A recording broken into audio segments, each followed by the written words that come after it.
You're listening to the Cash Podcast, creating affluence, success, and happiness with your financial surgeon, Adam Koós, President and Portfolio Manager at Libertas Wealth Management Group at libertaswealth.com. All right, happy Thanksgiving, everyone, and welcome to the special Thanksgiving edition of the Cash Podcast. Today we're skipping all the nerdy stock market stuff, and instead we're just going to be talking about the nine things that you can do during Thanksgiving and the holidays to finish 2020 strong. And this is just my opinion, so you can take it with a grain of salt, take it or leave it. You can you can hit stop now and not even listen to the rest of the episode. But when I was getting ready to record this thing, I realized that we had just recorded and written an article. I just wrote an article about the stock market and kind of state of the stock market it is right now. And I just didn't see a need to record something else a couple days later to go over maybe 1 or 2 days price action. So instead, I wanted to kind of change gears a little bit, be a little bit well, not a little bit, but really positive today. As you can see, I'm pretty excited about this because it's going to have nothing to do with money today. Some of this stuff's going to be what I would consider to be really, really great advice. Other things are just going to be what I'm doing at my house. Whether that's a good idea for you or not is a completely different story. But before we get into this, as always, let's get the housekeeping out of the way. If this is your first time listening or watching, thank you so much for joining us. The Cash Podcast is produced weekly. As stated in the intro, Cash stands for creating affluence, success, and happiness. And that's our mission. You know, our goal is for you to learn a little bit more on each and every episode so that you become more successful, wealthier, happier, and more educated than you were when you started listening or watching today. Now, of course, today I think it's going to be all about becoming happier during the middle of a pandemic and I guess a renewed lockdown, if you will. So come back, please, often. Feel free to subscribe both on iTunes and YouTube. And in addition, you can also follow me on Twitter at Adam Koós. Lots of nerdy technical analysis, charts, stock market stuff if you're into that kind of thing. I'm also on Instagram at Financial Surgeon. And then last but not least, all links, visuals, charts, and other educational materials are always available on our website at libertaswealth.com. So let's go ahead and get started. Now, I think part of the reason why I'm in such a good mood today, and I've been kind of holding this back and keeping it quiet and private because I think sometimes we're somewhat of a private family. But my dad went into the emergency room 2 Fridays ago, and was diagnosed with both coronavirus, COVID-19, and pneumonia. When we heard how bad he was, just talking to him on the phone, it didn't sound good at all. Let's just put it that way. So he went into the emergency room. He didn't get a bed for probably about, I don't know, we'll call it 18 hours or so. He had to sleep in a chair. And then when he finally got a bed, he was kind of improving, maybe not so much. I mean, maybe just static in terms of his condition. And then all of a sudden, 2 days later, he gets moved unexpectedly to the ICU because he can't get enough oxygen. So over the course of the last, we'll call it 7 days, he's been in the ICU, recovering, improving. And as of yesterday, he was moved out of the ICU, and it was a very, very scary time for our family because, again, I can't reiterate more how rough things seemed at the time, but it was a very scary time. But as of yesterday, he was moved out of the ICU. He's improving. We've been communicating a lot via text because obviously we're not allowed to visit over the weekend, texting about the Buckeye game, texting about the Browns game. And he seems like he's getting a lot better. And we're hoping he's going to get to come home soon, but not sooner than he should. And so that's that. Now, in the meantime, a few other family members contracted COVID.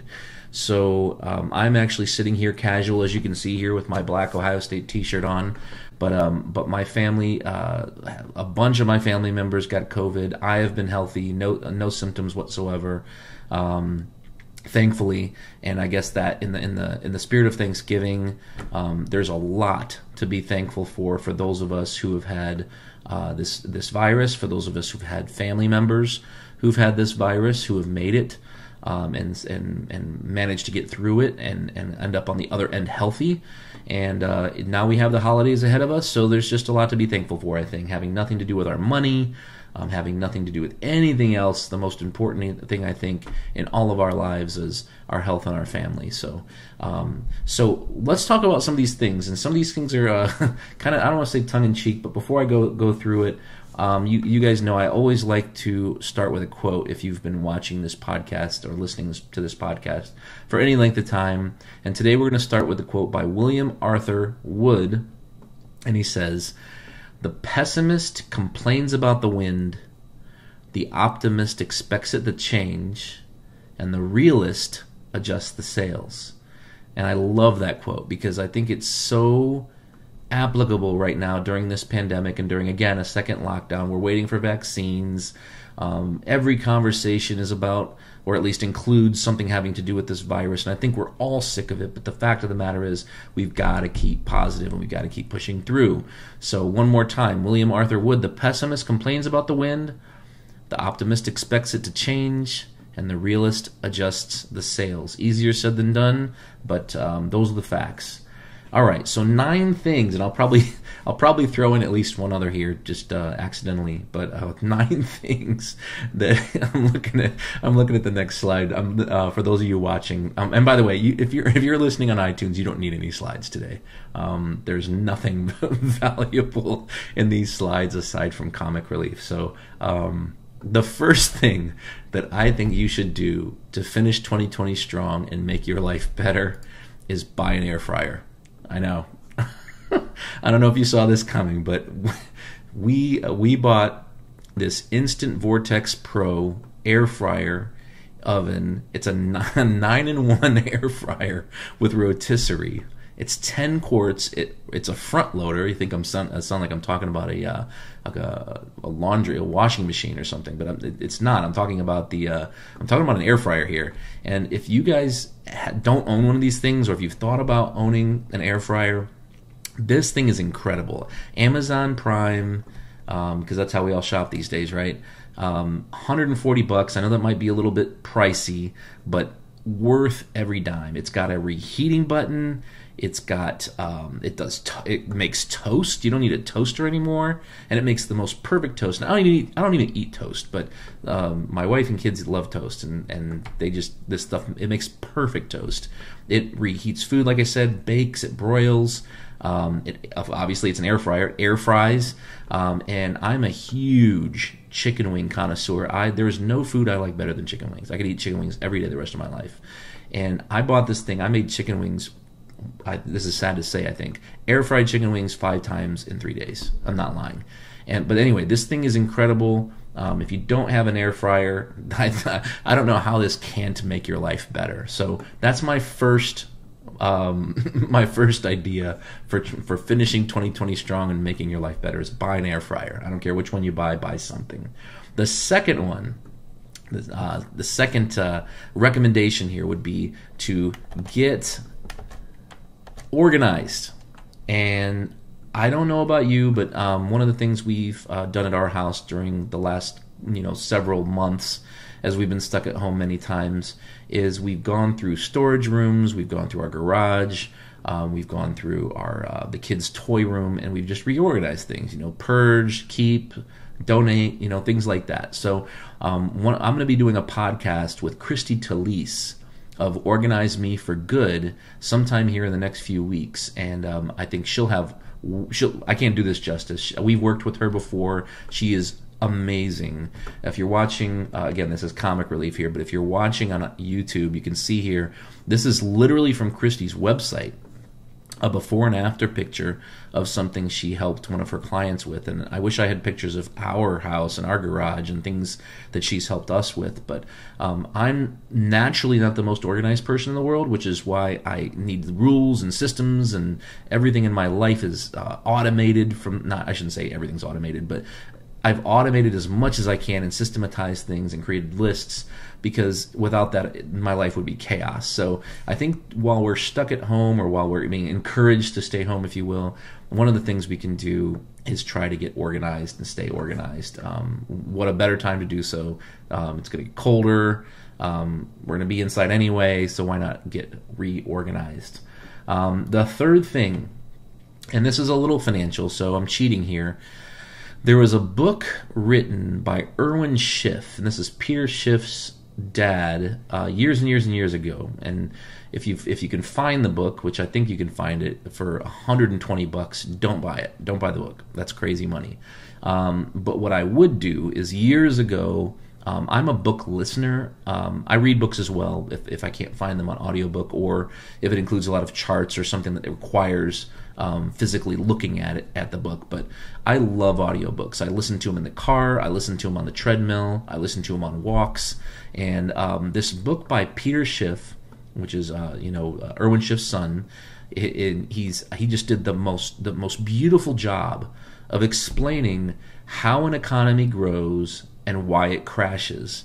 And that's the title of the book, How an Economy Grows and Why It Crashes. You can get this for $17.50 ballpark if you want to read it. If you want to get it as an audiobook, you can get it for a similar price on Amazon, Audible, and if you have a subscription, obviously it's free. I shouldn't say free, but it's part of your subscription. And then I get all my audiobooks in iTunes personally, so you could get it on iTunes as well. So that's if I were you, and if you were interested in learning about the economy and learning about how this world works and how money works, I've been letting our kids listen to this book. It's and my boys, Karsten and Camden, are 10 and 7, and they get it. A 7-year-old can understand this book and understand how the American economy was built, how the global economy evolved, and just kind of where we are today. So it's a really, really interesting book. I recommend it to everyone I talk to who wants to read a good book on the economy. So that would be the number 3 thing that I would recommend. And speaking of books, number 4, this is going to sound a little cheesy, a little corny, a little hokey. If you get this book initially, you're going to think, what in the world was I thinking? What was Adam thinking? Why did he recommend this in public? But I'm going to go for it here. There's a book called The 4 Agreements by Don Miguel Ruiz, and somebody told me to read this book. In fact, Mike, you know who you are. After I lost my brother a few years ago, he recommended a few books to me, and I let this thing, I bought an audiobook again. I'm more of a book listener. I bought the audiobook and I just kind of sat on it for about a year and a half, maybe a little bit longer. When I finally listened to this book, I'm going to tell you, I cannot lie, it changed my life. Comic relief here, it didn't change my life like the chestnut praline latte did at Starbucks, which is also life-changing, but in all seriousness, completely different, obviously. This book is really, really good. It's called The 4 Agreements, and I'll just kind of outline what the agreements are. It's 2.5 hours to listen to this book. And I listen to it now. I've listened to it twice, actually. I've listened to it. I would listen to it every year, and that's my plan. I'm going to listen to this book every year. It's a 2.5 hour listen. I have no idea how many pages the book is, but it's probably a quick read and worth every minute of it. But the first agreement of the 4 agreements is be impeccable with your word. And with that, kind of the subtitles there, or the subcategories, would be speak with integrity. Say only what you mean and nothing else. Avoid gossip and only speak the truth. And then the second agreement is don't take anything personally. Easier said than done, right? But under don't take anything personally, some of the lessons here are nothing that anyone ever does to you is because of you. What others say and do is a projection of themselves and who they are, not who you are. The third agreement is don't make assumptions. Again, easier said than done. But ask questions and only express what you really want. Communicate with others as clearly as you can to avoid misunderstanding, sadness, and drama. And then last but not least, the fourth agreement is always do your best. And the whole it's a perfect ending to this book, because what it basically says is that your best changes from moment to moment, and your best is different when you're healthy and it's different when you're sick. So just do your best after you go through each of the three agreements. Technically, be impeccable with your word. Don't take anything personally. Don't make assumptions. And the book goes into distinct, huge detail on different stories and examples. And you just need to do your best to avoid self-abuse, self-judgment, and regret, especially when you feel like you're not following these agreements in real life. And again, I know at this point there's probably people clicking the pause button and closing the windows, and I don't know, maybe this was a bad idea to share this, but this book changed me so much that I felt it was absolutely necessary to share this in this podcast. So hopefully you'll pick it up. And by the way, speaking of books, audiobooks, I've got a quote here. Anyone who stops learning is old, whether at 20 years of age or 80. And that's Henry Ford. So I think we always want to be learning. The fifth thing you can do to improve your life and finish 2020 strong is watch some good series, some TV series. Go binge on Netflix, HBO, Amazon Prime, whatever it is you have. Some of the shows, my favorite shows of all time, I'm really honestly not much of a TV person. Most of the TV shows that people share with me I've never heard of, to be honest, just because I probably work a little bit too much, and most of the things that I listen to or watch, I like to be learning in most cases. But my favorite shows of all time start with House MD. I own all the series, the entire season, or every season I should say, on DVD. And one of the things that I want to do over Christmas break here over the holidays is go through and watch in every single episode, maybe even with my boys, because I think they're old enough to get the sarcasm. Another one, in order of the one Donna and I watched it, Game of Thrones.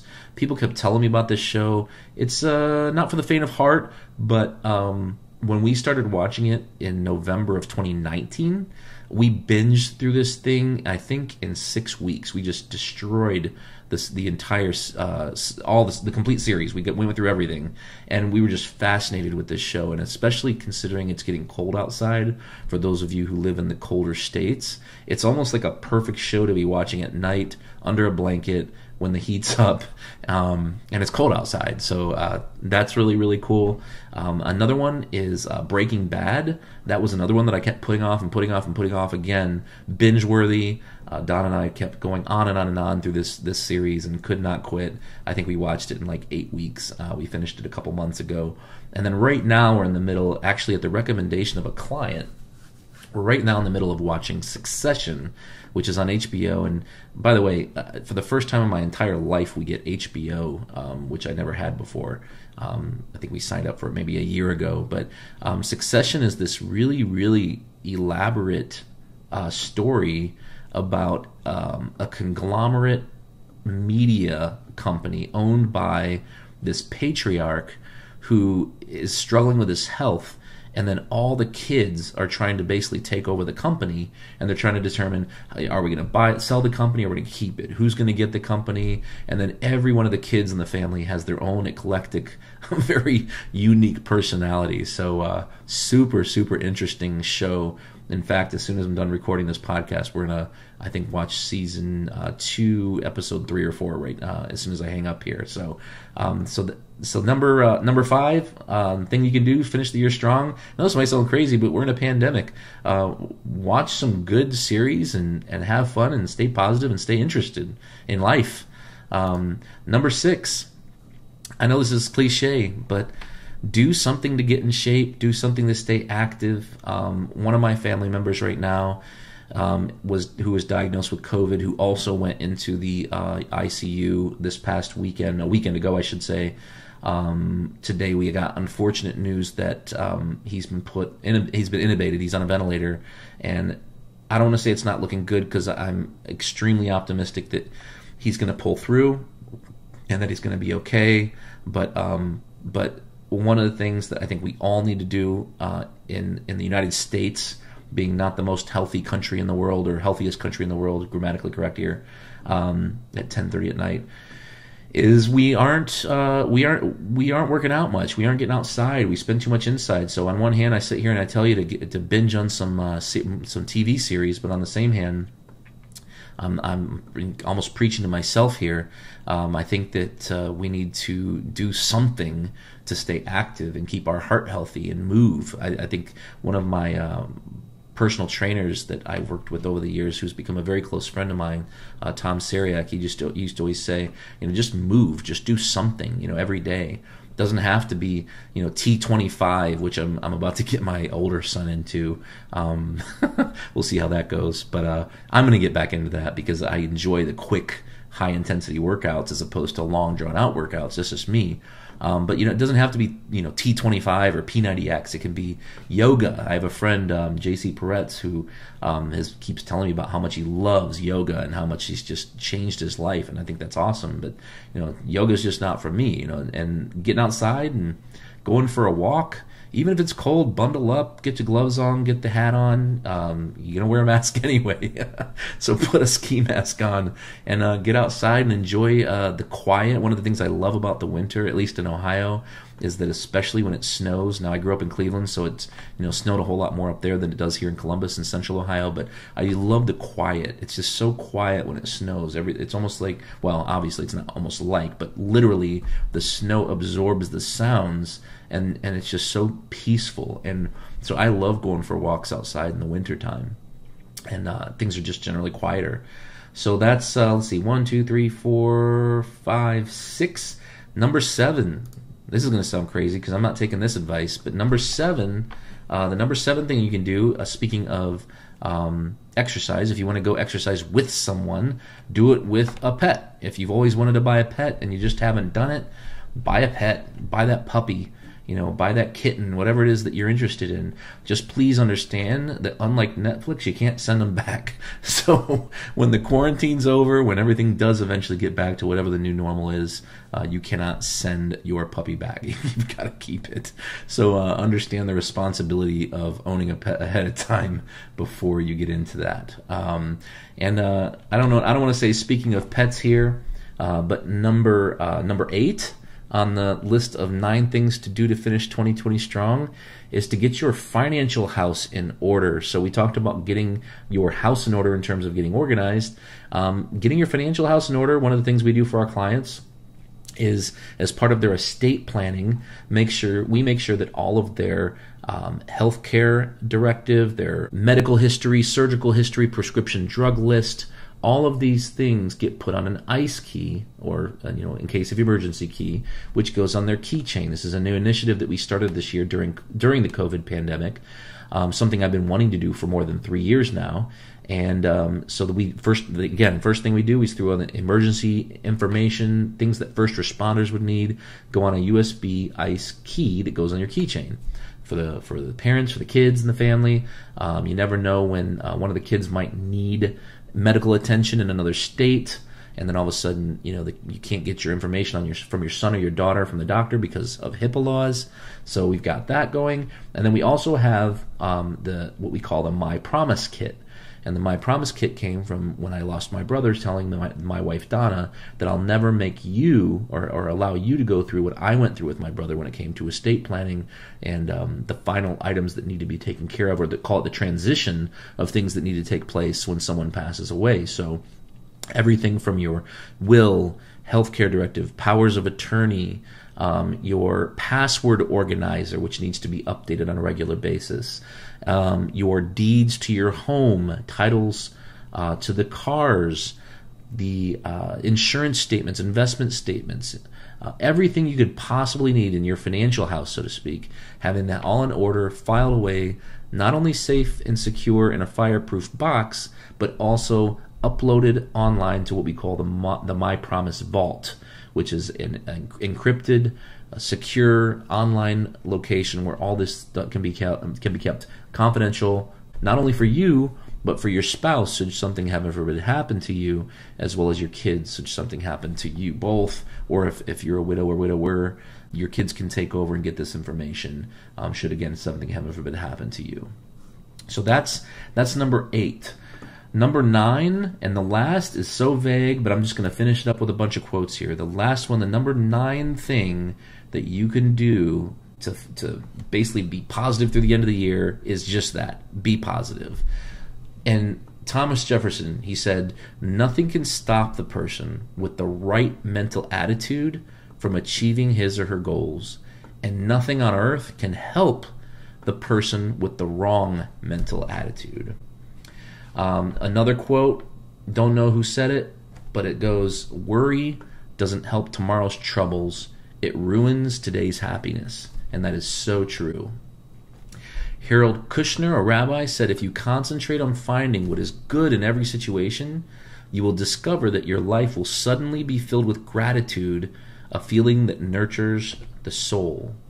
For those of you that are living through the pandemic quarantine, that are kind of alone, maybe feeling a little lonely, I know this maybe is a little bit maybe too much comic relief, but I'm gonna relay this anyway.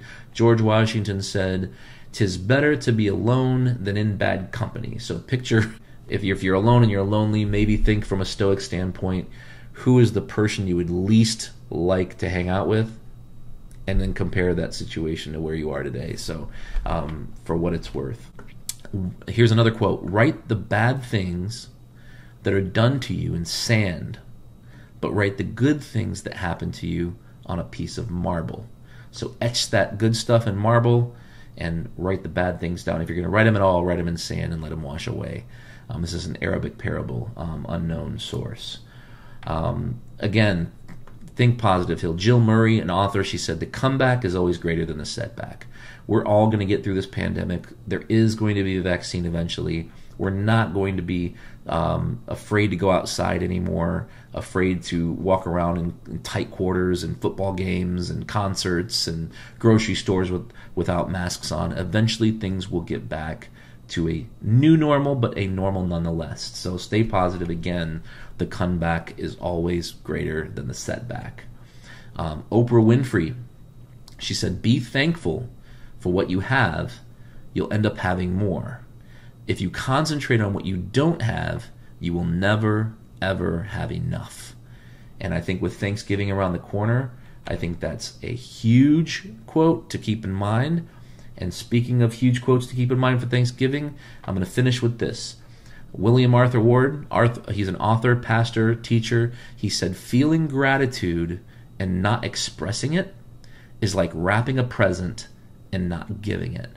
So with that all being said, go out, wrap your presents, give them away, share gratitude, give your best to your friends, your family, your loved ones. Have a wonderful Thanksgiving, have a wonderful holiday. But that's it for our show today. Feel free to share this episode with your friends and family.